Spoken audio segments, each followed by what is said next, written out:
Hello and welcome. I am Dr. Shepard, and in this session, we are working through Chapter 1 of Shea, called The Delicate Dance, Engagement, and Empathy. I want to set your expectations at the start. This is not a chapter about being nice to patients. It is a chapter about precision. Shea's argument is that engagement and empathy are technical skills with measurable effects, and that a skilled interviewer chooses among them the way a surgeon chooses among instruments. I have two promises for you. First, by the end of this session, you will be able to name what you are doing in an interview instead of simply doing it. Naming is what makes a skill teachable, supervisable, and improvable. Second, you will leave with concrete language you can use in clinical this week, including 3 diffusing statements and a strategy for the patient who becomes more suspicious the warmer you get. Everything we cover applies to your inpatient rotations, your outpatient rotations, and your crisis work. The initial assessment is the hardest interview to do well, so these skills generalize downward, not upward. Keep the chapter nearby as we go. Here is the shape of the session. I have put these 5 pieces in a deliberate order because each one depends on the one before it. You cannot read the signals in an interview until you accept that you are part of what you are measuring, and you cannot choose your empathy strategically until you can read those signals. We start with the interview as a system, because if you do not understand that your behavior shapes the patient's behavior, nothing else in the chapter makes sense. Then we lay out the map, which is Shea's sequence of 5 processes, and the compass, which is the person-centered stance that keeps you oriented when the map runs out. Then we spend most of our time in the engagement half of the map, because Shea's claim is that engagement determines whether everything downstream is valid. After that, we move into the empathy cycle and into strategic empathy, which is the practice of matching empathic intensity to the patient in front of you. The panel on the right holds the sentence I most want you to carry out of this session. Good interviewing is not done by habit. It is the art of choice. Novice interviewers have one move and use it on everyone. Expert interviewers have many moves and select deliberately. Before we go on, think of one interviewing habit you have noticed in yourself, something you do automatically without deciding to. That habit is exactly the kind of thing we are making visible today. Shea opens with 2 images, and both of them are doing real work. The first is the darkened Victorian room. You walk into an initial assessment with almost nothing, a chief complaint, perhaps a triage note, and a stranger. You are holding a single candle, and the wind keeps blowing it out. That moment when the candle goes out is the moment the patient shuts down, or the moment you realize you have lost the thread. That happens to all of us, and it is not a failure. What separates the experienced clinician is not that their candle stays lit. It is that they carry a mental floor plan, so a dark moment does not disorient them. The second image is the language of the art historian. Art historians can argue productively about a painting because they share precise terms like composition, perspective, and theme. For a long time, clinical interviewing was taught as personality. You either had it or you did not. Shea rejects that.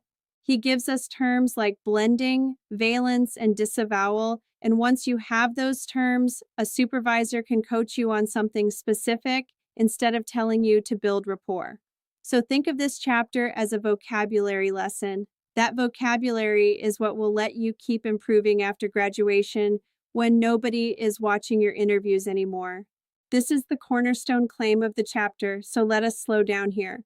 The epigraph from Jung is a warning about method loyalty. He says he treats every patient as individually as possible. When a clinician tells you they always do it one way, be curious about their outcomes. Shea is not against having a method. He is against using one automatically without checking whether it fits the person in front of you. Ivy's concept of intentionality is the operational version of that idea.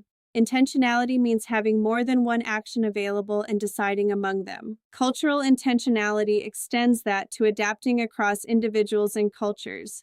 And for those of us practicing in Southwest Florida, that is not theoretical.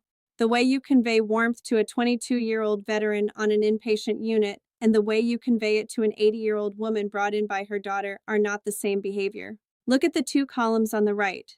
The novice pattern is not a character flaw, it is a stage. The dangerous line is the third one.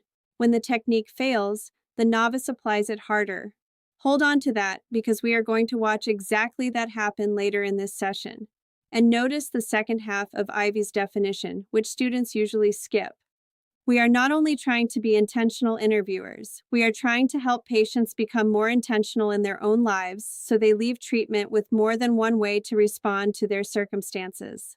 Let us look at a short piece of dialogue.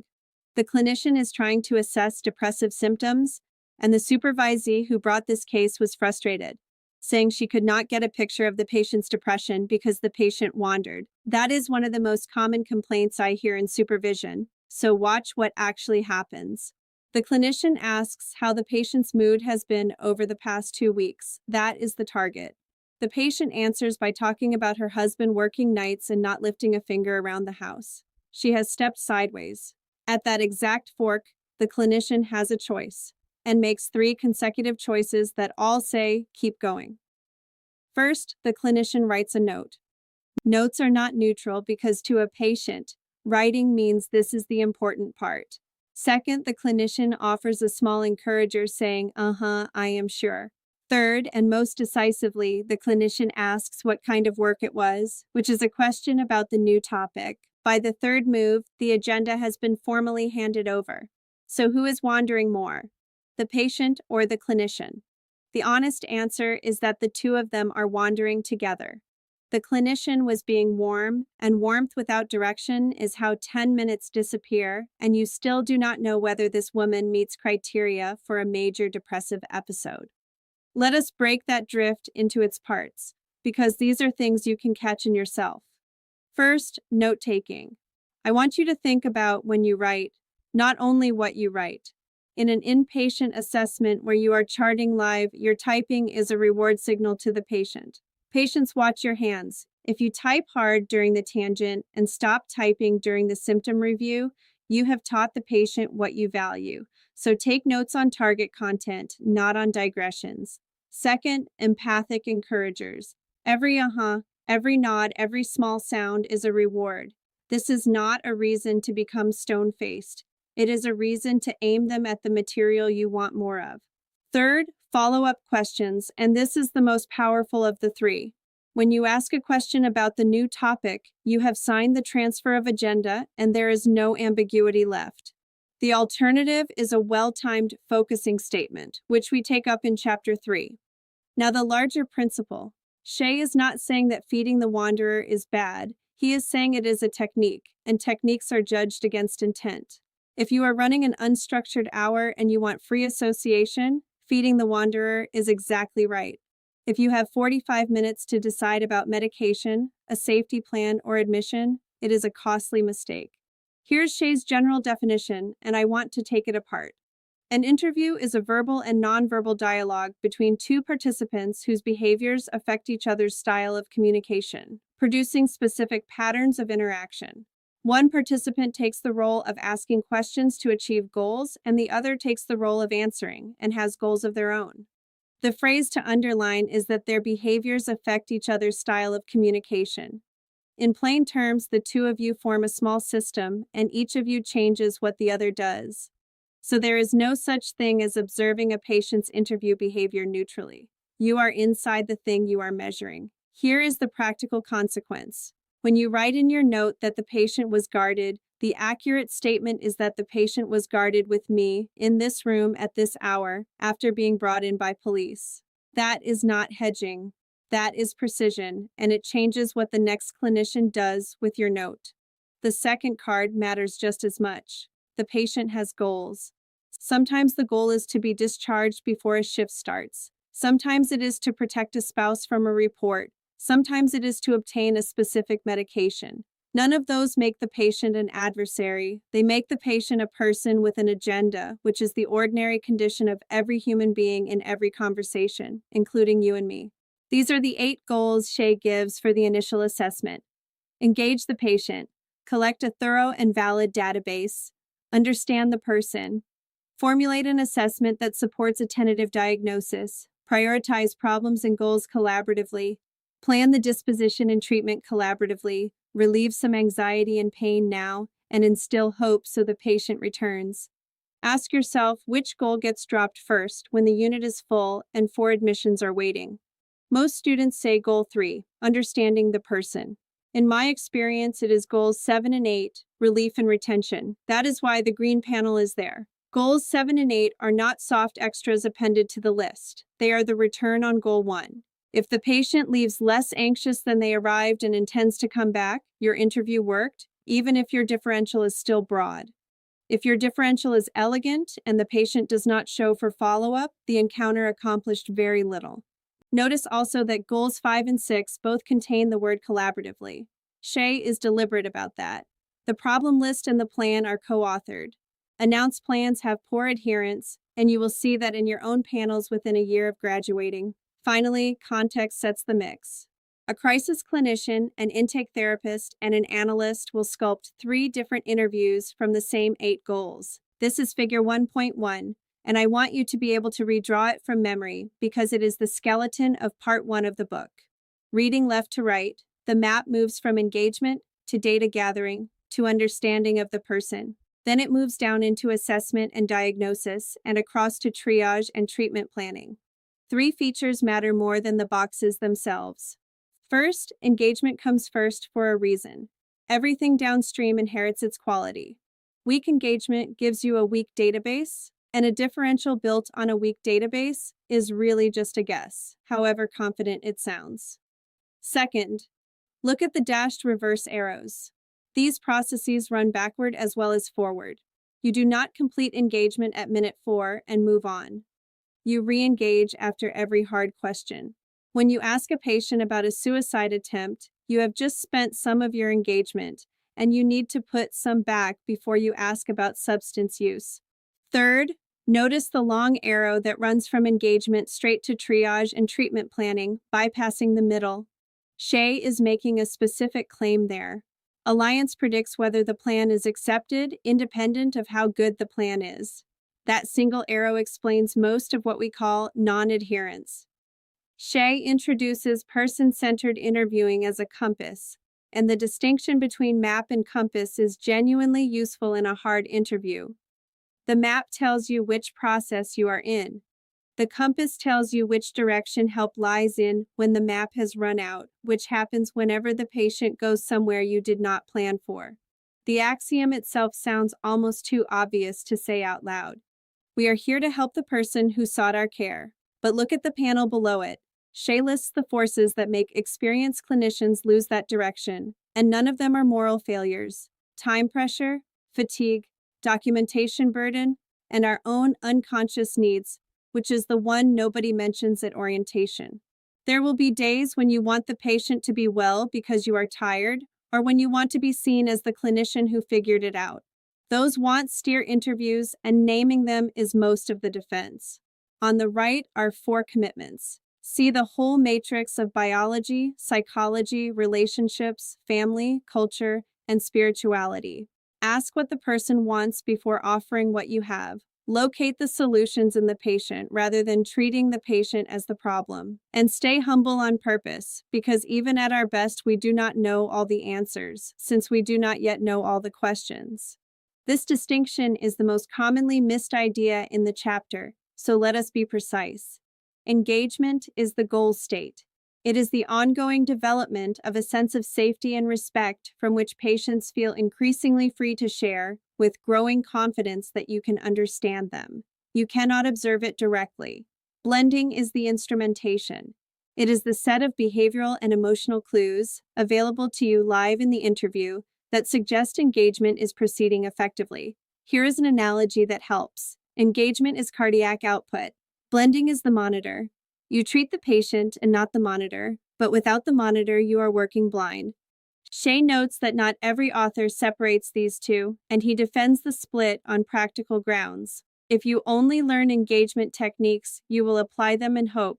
If you also learn to read blending, you get feedback in real time and can change course at minute 6 instead of minute 30.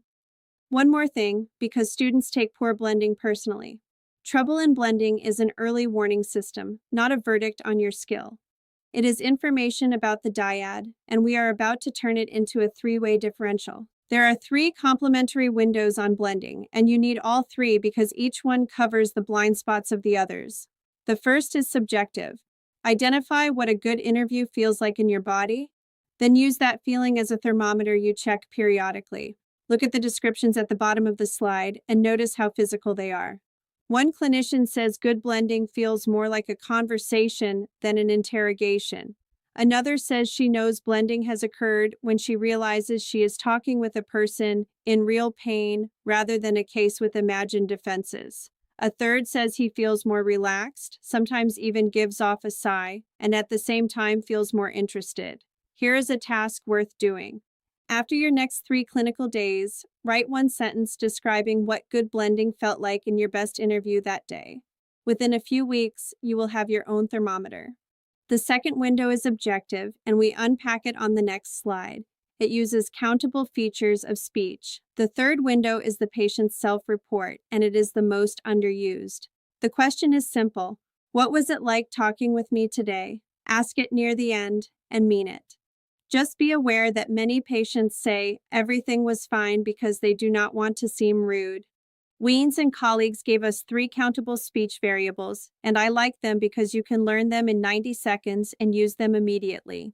Duration of utterance, abbreviated DOU, is how long the patient speaks after your question. Reaction time latency, abbreviated RTL, is how long the patient takes to begin answering. And the percentage of interruptions is how often either party cuts the other off. Now let me read the table one row at a time. The guarded or suspicious patient gives short, curt answers, pauses for a long time before replying, and interrupts occasionally in order to correct your inaccuracies. That pattern suggests engagement is not yet established, so slow down and lower your intensity. The wandering patient, who may be anxious, histrionic, or hypomanic, gives long, expansive answers, begins replying almost before you finish, and interrupts frequently out of eagerness to make a point. That pattern calls for structure, and you may notice yourself interrupting back just to get a word in.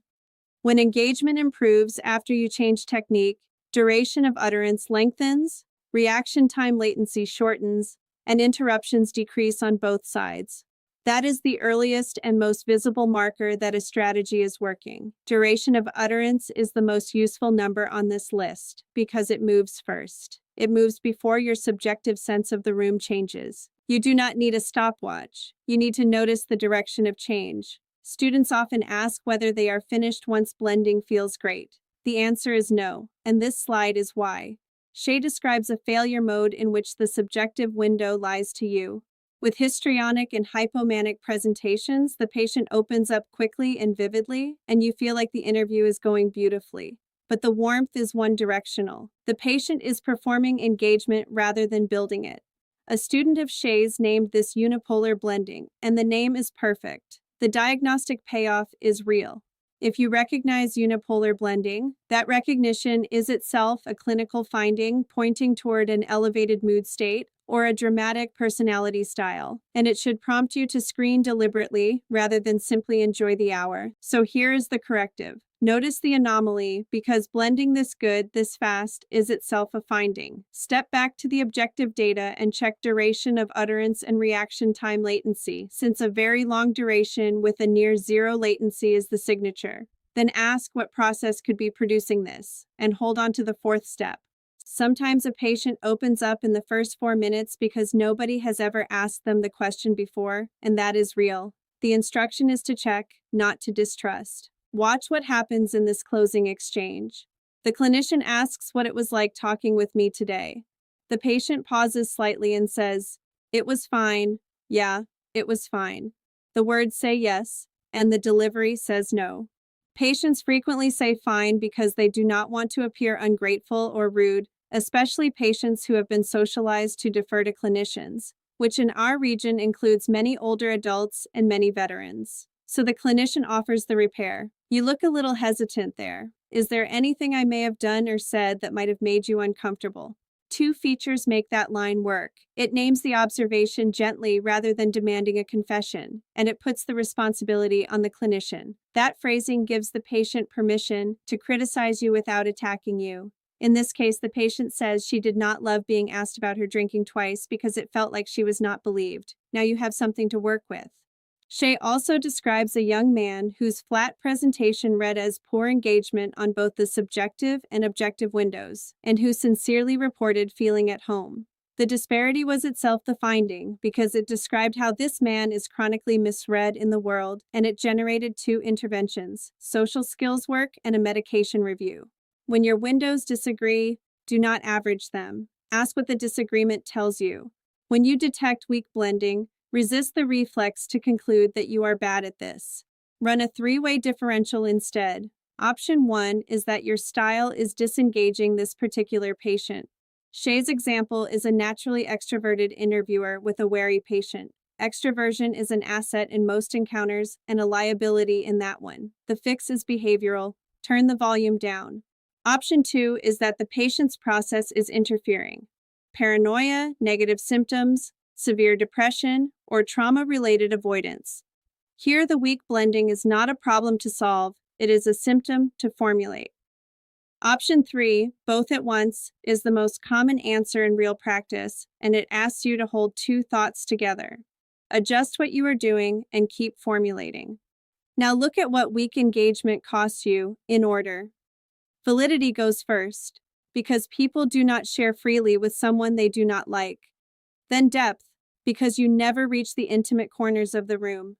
Then diagnosis, because an assessment built on thin data is in jeopardy. And finally return, because no second appointment makes the first one irrelevant. That last one deserves a beat. You can conduct a technically flawless assessment and, if the patient never returns, accomplish nothing durable. Most of us arrive assuming empathy is simple and that we already have it. Shea's opening claim is that the volume of research on empathy is evidence of how slippery it is. Rogers gave us the working definition. Empathy is the ability to accurately recognize the immediate emotional perspective of another person while maintaining your own perspective. The crucial phrase in his original wording is the as-if condition. You perceive the internal frame of reference of another person, with its emotional components and meanings, as if you were that person without ever losing the as-if. Compare the 2 columns. In empathy, you may briefly feel the sadness or the anger, and then you step back. In identification, you keep carrying it, usually without noticing, and you become invested in the feeling being correct and reasonable. Why does this matter beyond terminology? 2 reasons.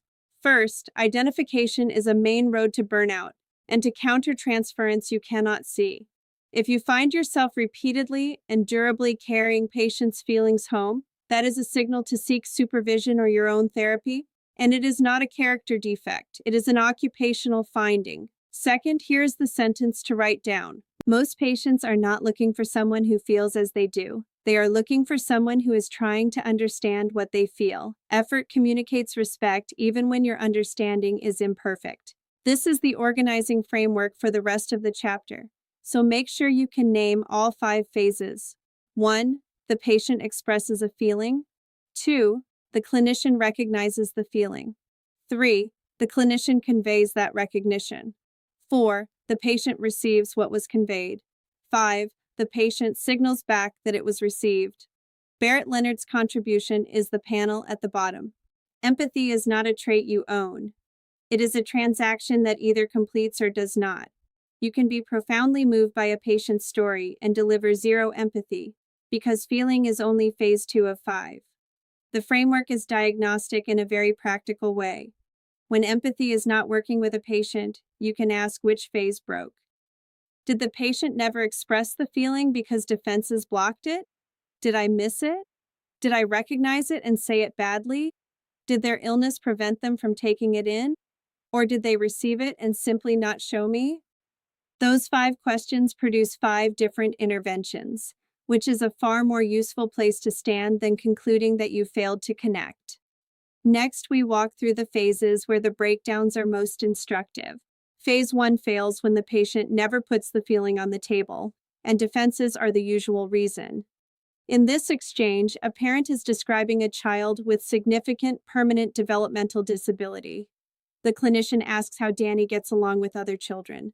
The mother says there is really nothing wrong there. that he is just like the other kids, that he does not care for games, but he has a mind of his own. The clinician mentions his speech. The mother says you must mean the lisp, that we all went through that as children, and it will sort itself out in a year or two. Notice how much pathos sits underneath a very ordinary-sounding conversation. Denial and rationalization are doing enormous work, and the pain never reaches the table. So what happens if the clinician offers a warm empathic statement here? Something like, "It sounds like you are going through so much with Danny, most likely nothing good." The patient has not offered the pain, so the statement lands as a contradiction of her stated position, and some patients experience it as being told they are in denial. The better move is to stay with description, let her set the pace, and note the defense in your formulation without dismantling it in minute 8 of a first meeting. Denial is sometimes holding the person up. Our job in an initial interview is to assess it, not to remove it. Phase 2 is recognition, and it fails when the instrument is out of calibration. The instrument is you. Shea's examples are ordinary. A clinician who has just had a difficult supervision hour cannot hear subtle cues of pain. A recently divorced clinician hears betrayal in a patient's separation when the patient does not feel betrayed at all. Neither clinician is impaired. Both are biased in a specific direction. The intervention takes about 4 seconds. Before you open the door, pause for one breath and ask what you are feeling right now. Rushed, angry, sad, simply tired.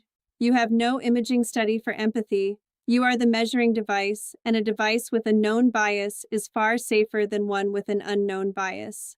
On the right are 2 frames of mind that Margulies and Havens describe as the sources of intuition. The first is disciplined naivete, which means listening without immediately seeking cause, classification, or moral judgment. For us, that means holding off on the criteria checklist for a few minutes so you can hear the person. The second is entering the patient's inscape, projecting yourself into their inner world rather than describing it from outside. And here is the balance point. Intuition and analysis are complements, not rivals. A skilled interviewer alternates between them within a few minutes and lets each one direct the other. Think about how differently people receive compliments. Some accept them easily. Others become visibly uncomfortable and wave them off. Shea's explanation is that a compliment can push someone into a self-view they do not hold or into a pleasant feeling they cannot currently tolerate. Empathic statements do exactly the same thing. Some are quietly effective, some are strikingly powerful, and some promptly disengage the patient. The same sentence can do all 3, depending on who is receiving it. This is where the person-centered compass earns its keep. One size does not fit all in empathy, because each patient and each dyad is unique. So empathy stops being a habit and becomes a skill set you deploy deliberately. Shea calls this strategic empathy, and it is a direct application of Ivy's intentionality. 2 concepts run the strategy. The first is interpersonal stance, which is about the patient. Where is this person on the continuum from trusting to guarded? Notice how varied the sources of guardedness are. High anxiety or fear, a coerced evaluation, a clinician who resembles an abusive parent, a long-standing suspicious character trait, or frank paranoia. All of them produce similar interview behavior, and all of them call for the same adjustment. The second concept is empathic valence, which is about your statement. How intense is it? Valence varies along 2 axes, and we take them one at a time. The first axis is implied certainty. Put simply, to what degree are you implying that you know exactly what this person is experiencing? Here is the patient's statement we will use for both versions. After she left, it was like a star exploded inward. Everything felt empty and my life started coming apart. The low certainty response is, it sounds like everything was collapsing around you. The signature stems are it sounds like, it seems as though, and I wonder whether. The high certainty response is, your world collapsed in so many ways, and all of them hurt. The signature stems are it is, there is, and that was. As a general rule, low certainty statements work with nearly everyone, trusting or guarded. They are your default and your safe harbor. High certainty is the deliberate escalation, and with a trusting patient, it can be the moment the alliance consolidates. In the chapter, the patient nods and begins to cry, which is not a failure of the interview. It is the interview working. Now the caution. With a guarded patient, high certainty invites a challenge. When the clinician says it is very overwhelming to have so many problems, the patient replies, "How would you know what it feels like? Have you ever been fired?" Notice that the clinician's honest answer, "No, but it surely must be devastating," is another high certainty statement. So the second attempt digs the hole deeper. Try rephrasing that line at low certainty. "It sounds like it could be overwhelming to have so many problems." That single word, could, changes the interpersonal demand. The second axis is intuited attribution. How much are you reading in compared with how much you are reflecting back what you actually heard? Notice the control in this example. Both responses begin with "it sounds like," so certainty is held constant. The only variable is inference. The low attribution version is, "It sounds as if your whole life truly began falling apart." That is a reflecting statement. It uses the patient's own words, adds a small emphasis with a word like truly, and stays put. It is nearly risk-free, it conveys caring, and Shea is honest that it is a rudimentary level of empathy. It does not demonstrate much understanding. The high attribution version is, "It sounds like it was frightening to lose her so suddenly, almost like losing your mother all those years ago." Notice exactly two moves. The clinician names a feeling the patient never used, frightening. Then the clinician links this loss to the death of his mother when he was 13. Both are inferences, and with a trusting patient, this is the moment he feels found. Now watch the same statement delivered to a guarded patient. He says, "No, that is not right at all. My mother did not purposely abandon me." The clinician explains that both losses were unexpected. The patient says, "I suppose, but they were very different. And I was never afraid of my mother." Guardedness comes with an outsized need for accuracy, fed by the fear that nobody understands what I actually feel. So he does not hear compassion, he hears an error, and he corrects it. The lesson is not to avoid high attribution, it is to earn it first. Let me consolidate all of that into 2 variables and 4 cells. The columns are empathic valence, low and high. The rows are interpersonal stance, trusting and guarded. A trusting patient with a low valence statement gives you something reliable and useful. It builds steadily, and it is your standard opening register with anyone. Most interviews live here. A trusting patient with a high valence statement is the grand slam. This is where the patient feels genuinely known. The typical sequence with a trusting patient is to begin low and escalate as the alliance supports it. A guarded patient with a low valence statement is your working register. It is safe, it rarely backfires, and its limitation is honest. It conveys concern more than deep understanding, and that is an acceptable trade. A guarded patient with a high valence statement is the danger zone. Expect disavowal, correction, or withdrawal. And here is the critical instruction. If that happens, step down immediately. Do not escalate. The instinct to escalate is exactly what produces the spiral we are about to watch. One more note. Actively paranoid patients sit beyond the bottom row. With them, even low valence statements are frequently rejected, and you do not simply dial the intensity down, you switch to a different set of tools. This is the slide to remember. Here are 6 guideposts that distill everything we have covered about strategic empathy. 1. Empathic statements are valuable tools for engagement, so use them intermittently throughout most interviews. 2. Statements vary in valence along 2 axes, implied certainty and intuited attribution. 3. Effectiveness depends on the patient's interpersonal stance, from trusting to guarded. 4. Low valence statements suit both trusting and guarded patients. They convey concern rather than deep insight, and they seldom backfire. Some students find that disappointing. Reframe it. Safe and adequate beats brilliant and disengaging, especially in a first meeting where you have no alliance to spend. 5. With guarded patients, stay low. If a higher valence statement produces disavowal, avoid further high valence statements and sometimes avoid empathic statements altogether. This is counterintuitive, and it is the heart of the chapter's clinical contribution. 6. With trusting patients, begin low and progress to high valence, where a well-timed statement can deepen trust markedly. Here is a study strategy. You should be able to reconstruct all 6 of these from the 2x2 matrix on the previous slide. If you can do that, you understand the chapter. This is the most clinically important dialogue in the chapter, and it comes from Shea's years as medical director of a psychiatric emergency room. He noticed that the spiral happened most often with naturally empathic trainees. That should get your attention, because the trainees who are best at connecting with ordinary people are the most vulnerable here. The patient says things have gotten strange with her husband, that he is not warm anymore, and that it is just not good. The clinician says sounds like it has gotten pretty tough. The patient answers testily, I did not say tough, I said it is not good. That correction is the disavowal and it is the red light. The clinician, jarred because this has rarely happened before, says I am sorry, I think I see what you mean. Then the patient discloses that her husband may be spying on her. The clinician offers a warmer statement about losing trust in someone you have always trusted, and the patient rejects it again, saying it is not unsettling, it is upsetting, and it has nothing to do with trust. The clinician escalates once more, saying that must be frightening to be watched all the time, and the patient answers, how would you know what I feel? I am not crazy, and I am not defenseless. The mechanism is simple. The patient needs distance, and empathy closes distance, so every attempt makes it worse. 2 things deserve real weight.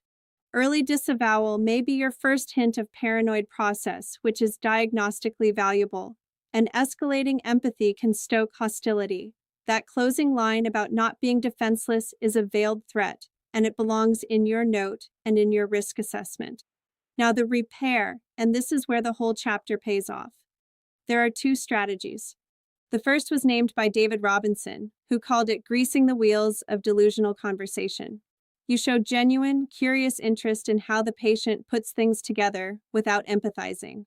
Questions like, what has changed the most in your opinion, or what have you noticed as far as spying behavior? Look back at the failed interview and you will see that the only moments where engagement flowed were exactly these questions, used by accident. The second strategy is the pure reflecting statement, which uses only the patient's own words with nothing added. Because there is no inference, there is nothing for the patient to correct, and because it adds no intimacy, no distance is taken away. Watch the same interview run with those 2 tools. The clinician asks what has changed the most. The patient describes the spying. The clinician asks what she has noticed. The patient says they watch every night at 6 using telescopes and maybe mind probes and calls it a terrible position to be in. The clinician reflects that phrase back exactly, then asks what she might need to do about it. And the patient says she might pay a visit to that neighbor, the one pushing the spying. Anger directed at you personally is inevitable, and Shea's framing is that these moments are pregnant with potential because a repaired rupture produces a stronger alliance than no rupture at all. Look at what usually happens. The patient says, "Where have you been?" "I have been waiting 20 minutes. The clinician says, "I am sorry you have been waiting. I know it is not fun to be kept waiting." The patient fires back, "Not fun. How would you like to be kept waiting? I left work early for this." The clinician then explains the emergency and defends the delay. Notice that the explanation is completely legitimate and it still fails because the patient hears defense rather than agreement. Now watch the version with a diffusing statement. The clinician says, "Who wouldn't be upset? I am almost 30 minutes late. I truly apologize." The patient softens and says, "Yeah, well, you should not keep a patient waiting. It is hard to keep being angry with someone who agrees with you." Memorize these 3 in ascending valence of certainty. It makes sense to me that you would be upset. No wonder you are so upset. Who wouldn't be upset?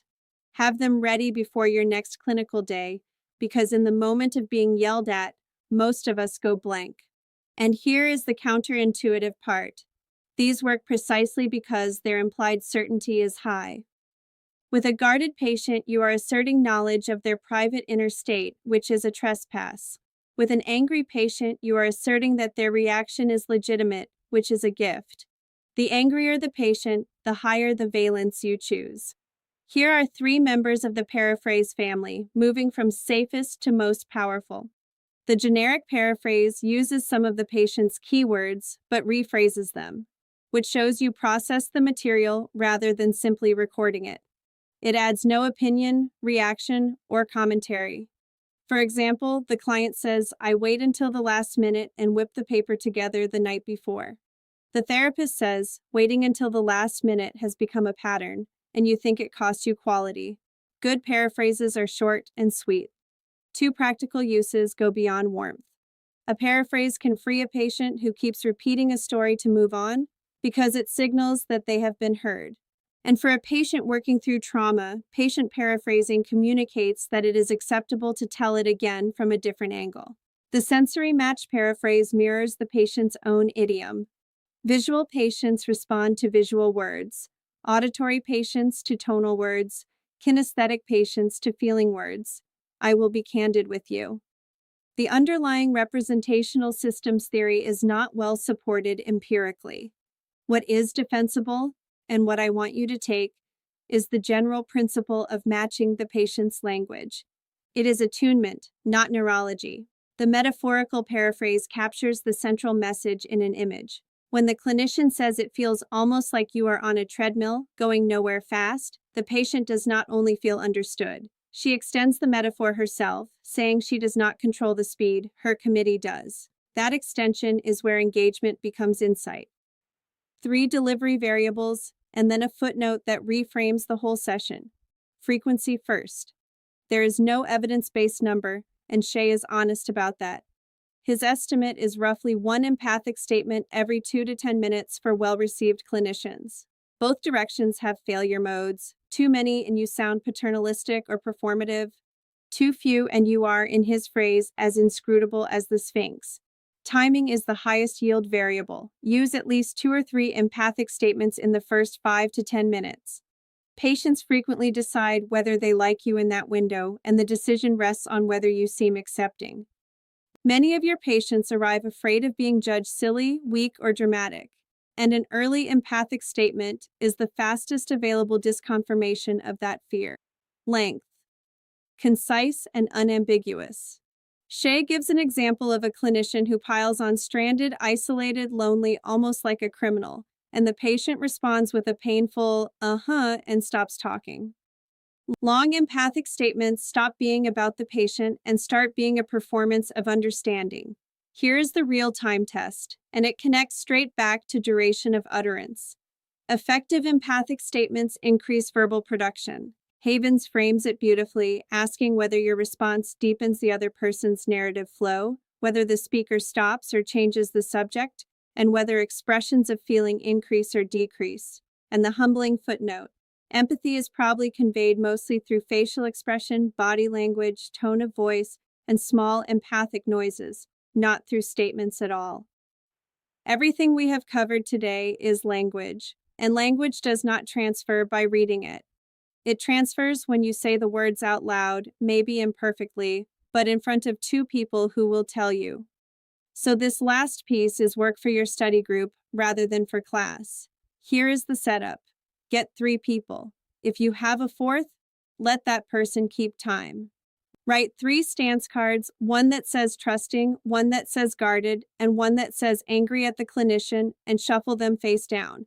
You will run 3 rounds of 15 minutes, rotating roles each round. Make sure everyone plays the guarded patient at least once, because feeling your own distance invaded is what changes your practice. Now the roles. If you draw the patient card, keep it hidden, and hold that stance even when the clinician becomes warmer. That is the whole point of the exercise. If you are the clinician, open the interview and use at least 2 empathic statements in the first 5 minutes, then afterward name which axis you moved and why. If you are the observer, you have real work to do. Track whether the answers get longer or shorter, whether the pauses grow or shrink, and note any disavowal. Write each empathic statement down word for word, because the difference between it sounds like and it is will be your entire discussion. Then debrief for 5 minutes with the observer leading. Which axis moved, certainty or attribution? Did the patient say more or less right afterward? Was there a disavowal, and what did the clinician do next? Then everyone guesses which stance card was drawn before it is revealed. Finish by rewriting the strongest line 1 step lower in valence, and quiz each other on the definitions. 2 ground rules. Use the scenario bank on the slide or invent something of your own. Do not bring a real patient from clinical into a study group, and do not use your own history as script material. And anyone may call a pause at any time, for any reason, without explaining why. Bring back 2 things. One empathic statement that worked and one that backfired, with the exact wording of both. We will start there next time. Let me close with 5 sentences. 1. Name the process. That is what the vocabulary in this chapter is for. Feeding the wanderer, unipolar blending, disavowal, the paranoid spiral. Named processes are choosable processes. 2. Watch the gauge. You now have 3 windows on blending, and you know that when they disagree, the disagreement is itself clinical information about how this person moves through the world. 3. Close the cycle. Empathy that stays inside you is not empathy delivered. It has to be conveyed, received, and acknowledged. 4. Choose the dose. Low valence is your working register. High valence is earned. 5. And if you remember one thing, make it this. When a patient rejects your empathic statement, step down. Do not try harder. Every clinician's instinct is to increase warmth when connection falters, and with a guarded or paranoid patient, that instinct produces the worst interviews of your career. Shea's own conclusion is the line at the bottom of the slide. Engagement is the pivotal process on which most of clinical practice turns, and the dance of engagement begins with empathy. The primary source for this session is Shea, Psychiatric Interviewing, The Art of Understanding, 3rd edition, published by Elsevier in 2017. Everything we covered comes from Chapter 1. There are 2 integrated video modules for this chapter, and they are accessed through the ebook rather than through the learning management system. Module 1.1 introduces the video package and should be watched before any of the others. Module 1.2 covers effective use of empathic statements with annotated interview excerpts, and it pairs directly with the strategic empathy portion of this session. Watch Module 1.2 before our next class. One important note about this presentation. The dialogue vignettes I used were written for instruction and are modeled on the clinical situations Shea describes. They are not verbatim transcripts. I want you reading the original exchanges in the chapter as well, because Shea's annotations of his own dialogues are part of the instruction. If you want to go deeper on a single thread, the 2 sources I would send you to first are Barrett Leonard for the empathy cycle and Havens for the language of simple empathic statements. Both are short and both are worth your time. Next session, we move from empathic statements to the broader set of techniques for deepening the therapeutic alliance, which is Chapter 2. Please read it before we meet. Thank you.